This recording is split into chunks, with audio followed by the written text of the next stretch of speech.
Ayun guys, nabuksan na po natin itong takip. Ngayon po pakita ko sa inyo. Ayan, nabuksan na po natin itong takip. Naalis na natin.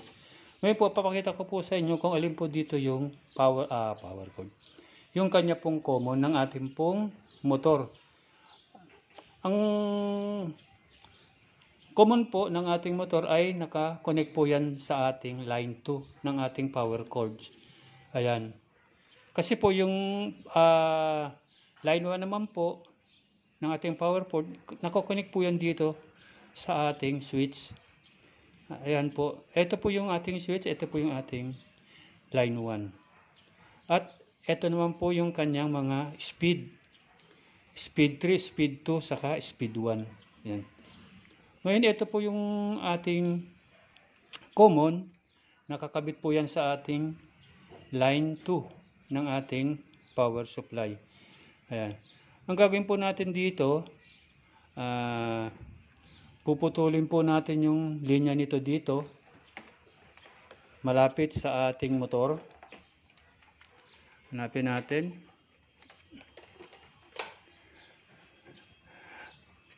Ayan.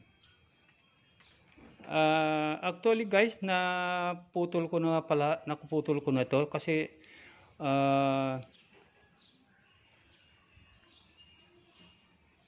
na lowbat po kasi yung aking cellphone. Kaya po nawala po tayo sa ating video. Ngayon po, naputol ko na po yung pinakita ko sa inyo na kulay white, yung puti na nakakunik po sa ating power cords na line 2. Ito na po siya. Ito pong galing dito po sa motor na pinutol po natin. Wala na po yun, hindi na po yung kasama.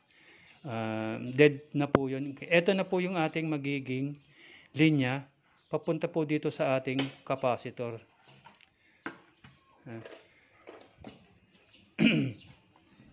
Dito po sa capacitor, meron po ritong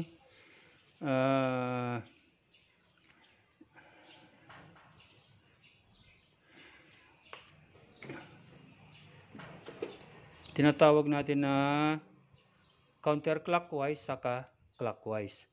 Ang hanapin po natin dito ay yung clockwise, dito po sa ating capacitor. Kasi po pag yung counterclockwise po ang ating nakabitan, ang buga po ng hangin nun ay patalikod.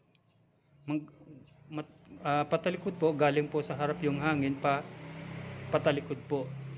Kaya po ang hahanapin po natin ay yung forward. Doon natin po kakabit itong ating linya na pinutol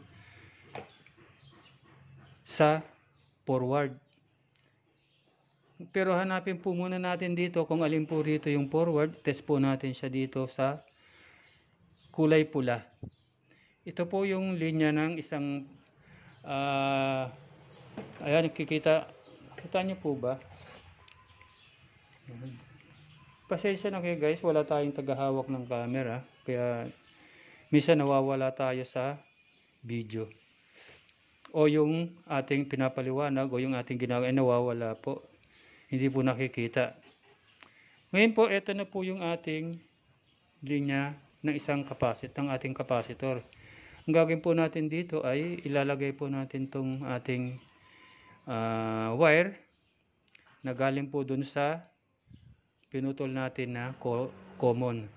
Tap lang po muna natin dito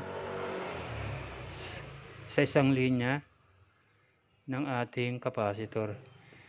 Tapos ipasok po natin dito.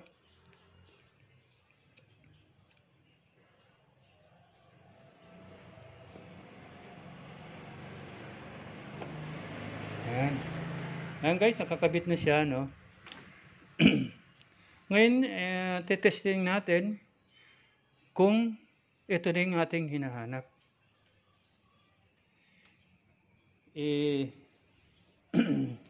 Pa-plug lang natin itong ating cords dito sa ating outlet. Ayan. Naka-plug na siya. Ngayon, papaikutin natin yung, ayan guys, tingnan nyo yung ating nilagay na puting masking tape para makita natin kung ano ang ikot niya, kung clockwise o counterclockwise. Ilagay natin sa number 1 or speed 1. Itong switch. Ayun. Nakita nyo guys, pabalik siya.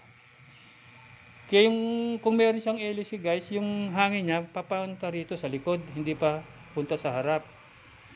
Ito yung clockwise. Ngayon guys, i-off natin. Tapos sugutin natin tong ating cords. Yan.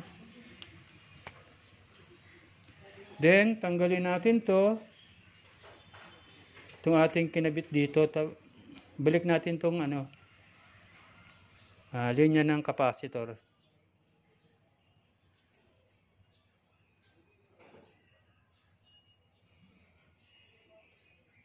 Ayan.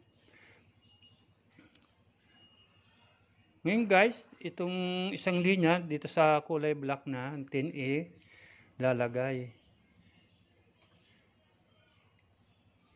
Lagay natin. Dumaplis pa. Ayun. Hindi ma-shoot ah.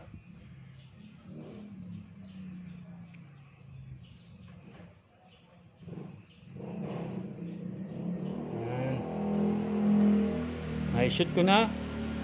Ayan guys, nailagay ko na. Ngayon, papaikutin natin ulo yung ating LCO. Itong ating ginawang nilagyan ng papel. Saksakuli natin tong plug sa ating outlet. Yan. Then, paikutin natin yung switch. Gawin natin din sa speed 1. Ayan. Ayun guys, nakita nyo? Nag-clockwise na siya.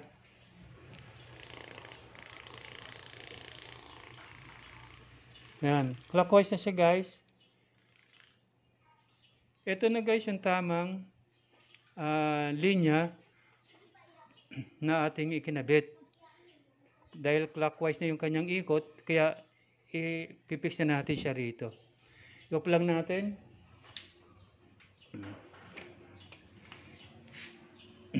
Hindi na tayo gumamit ng guys, nung thermal fuse para hindi tayo abala sa trabaho o konti lang yung ating trabaho. Kasi pag nagkabit tayo ng thermal fuse guys, tanggalin natin itong mga to. May 4 na tornilyo yan dito. Yan. Tatanggalin natin yan. Tapos hugutin natin. Tapos itong mga wiring dito, iisa-isahin natin yan, bubuksan. Para makita natin kung saan nakalagay yung fuse. So guys, ang ginawa natin, para madali maging magaan yung ating trabaho, nag-bypass na lang tayo ng ating thermal fuse. So far naman guys, maganda naman yung ating nagawa kasi umikot naman yung ating motor. Ngayon, tatakpan na natin siya. At ibabalik na natin yung mga takip niya at saka yung kanyang mga accessories, ibabalik na natin para mabuo na natin tong electric fan. Okay?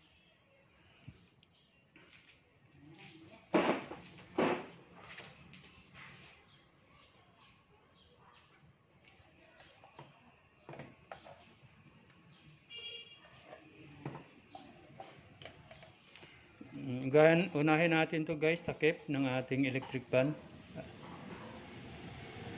Ito.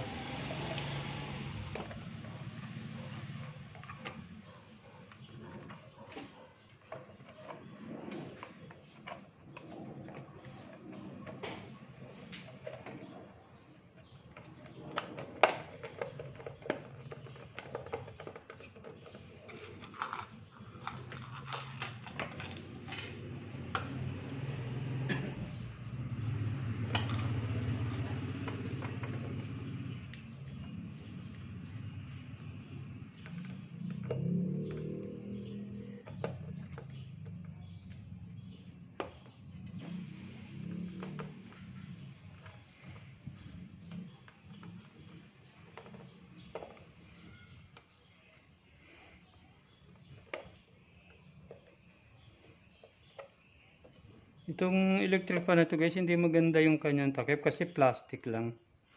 Eh ano pala naman to, yung wall fan. Wall fan. Hindi ko lang alam kung matibay siya.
And guys, ay balik na natin yung takip nito.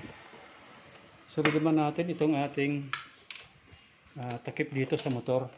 Ayan.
Ayan guys, bago nga pala natin ibalik tong mga to, yung takip nito saka yung LEC, hugasan muna natin siya ng tubig na may sabon. Yan, para malinis naman po pag nakita ng ating customer. Yan po, sinabon ko po siya, tapos pinunasan ko na lang po ng tuyong basahan. So balik na natin po rito yung kanyang sa lalagyan niya.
And guys, naibalag na natin to lahat.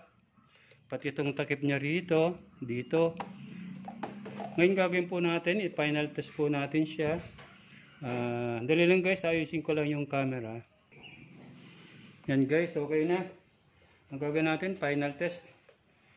Saksak ulit natin itong plug.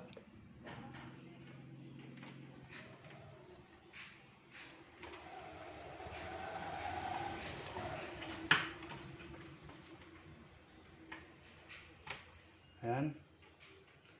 Tapos, switch natin sa, switch natin sa number 1. Hop. Napilipit. Wait. And guys, final test na po tayo. Paikutin ko po ulit ito. Ating inayos na electric pan. Ilagay po na sa speed 1. Bagal po siya guys. Siguro magpapalit po tayo uli ng ating capacitor kasi po mahina na po yung capacitor niya. Hindi ko po kasi na-check kanina. Ilagay mo sa number 2. Ayan. Number 3. Okay naman guys, mahina lang guys yung kanyang ikot, hindi masyadong mabilis dahil po siguro sa kanyang capacitor, mahina na po yung kanyang resistance. Kaya pagdating po ng may-ari ay sasabihin ko siya na palitan na lang po namin ng capacitor. And guys, huwag niyo pong kalimutan na mag-subscribe po sa aking YouTube channel. At lagi niyo pong i-click yung notification bell para lagi po kayo updated sa mga video ko pong i-upload. At huwag po kayo mag-skip ng ads po. At i-share nyo rin po at mag-comments po kayo. Then, like nyo rin po. Maraming salamat po. At sana po meron kayong natutunan. At sana po tapusin nyo po ng buo yung aking pong video para